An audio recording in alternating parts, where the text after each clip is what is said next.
Hey everybody, welcome to another Adobe Illustrator CS6 tutorial, and this tutorial is going to be pretty sweet and I think you guys are going to like it a lot. We're going to learn how to use the image tracer to trace raster graphics. And what it does is it takes a raster image, something like a JPEG, a TIFF, or a PSD file, and it'll take a look at it, analyze it, and then create a vector out of it for you. So you can take an image like this, like these ducks flying around, and change it into a vector that looks like this. And I'll show you how to do that. And all this right here is a vector created by image tracing from this image right here. So let's go ahead and start out and figure out what we can do. So I'm going to back up a few times and see if I can get back to where I was, where I didn't have anything. Okay, so I've got this image open. So I went to File, Open, and I just picked the image here, and I picked ducks in the sky. And I picked this because it'd be easiest to show you and one of the faster analyzing at this, because when you do the image trace, it takes a little bit. So the background is basically all the same color, a blue sky. It definitely has different variations, but it's not a whole lot of hard color changes. So I did that for that, and then I also picked these ducks because they have different shades of colors within them, and also have very contrasting colors on them as well, such as the oranges and greens. And I wanted to show you how well that the image trace could work on this. So what you're going to do is make sure you have your raster object selected. And then right here where it says image trace, we're going to start out with the presets. Go over here to the right and click on here on the tracing presets. And then we've got a bunch of them here that we can check out. I'm going to do low fidelity photo right now. And then this will pop up. Tracing may proceed slowly with this large image. Would you like to continue? And then it says a note here: to reduce the image size, rasterize to a lower resolution using object rasterize. So I'm going to show you that real quick. And cancel. Then we're going to go to object, and we're going to go to rasterize, which is up here in the middle. And then what they want me to do is change the resolution. So they wanted me to do something like put it down to 72 ppi. You could do that if you wanted to, but it doesn't really take a whole lot of time to image trace this. So I'm just going to hit cancel and leave it at what it is. By the way, ppi is pixels per inch. All right, let's go to, oh yeah, let's image trace this again. I'm just going to click on low fidelity photo for now. And I'm going to hit OK. And then a status progress bar is going to start coming up.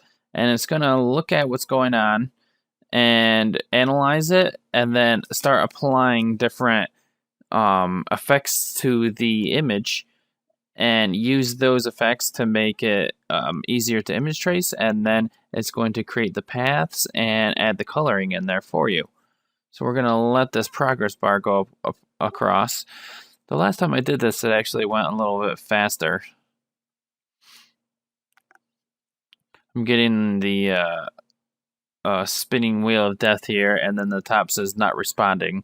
So I'm just gonna pause this, and then when it's all getting close to done, I'll unpause it.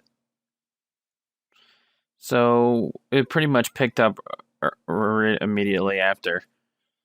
And then now it's smoothing. And it was creating paths, and now it's smoothing out the paths so we don't have a lot of points. And this is one of the most sought after methods in this Illustrator. So here we go. We've got our different paths. If I go up here to view, we're able to see our different views. So we've got tracing with outlines. So it traced all the birds, and even this time it tried to outline the sky and add variation color to the sky. We've got our outline so we can see where all the paths are. There's a whole lot of them it made. That's why it took a little bit of a long time. Outlines with our source image. So this is what we started out with, and this is what it used. And then we've got source image. And so we went from this to this just using the low fidelity photo.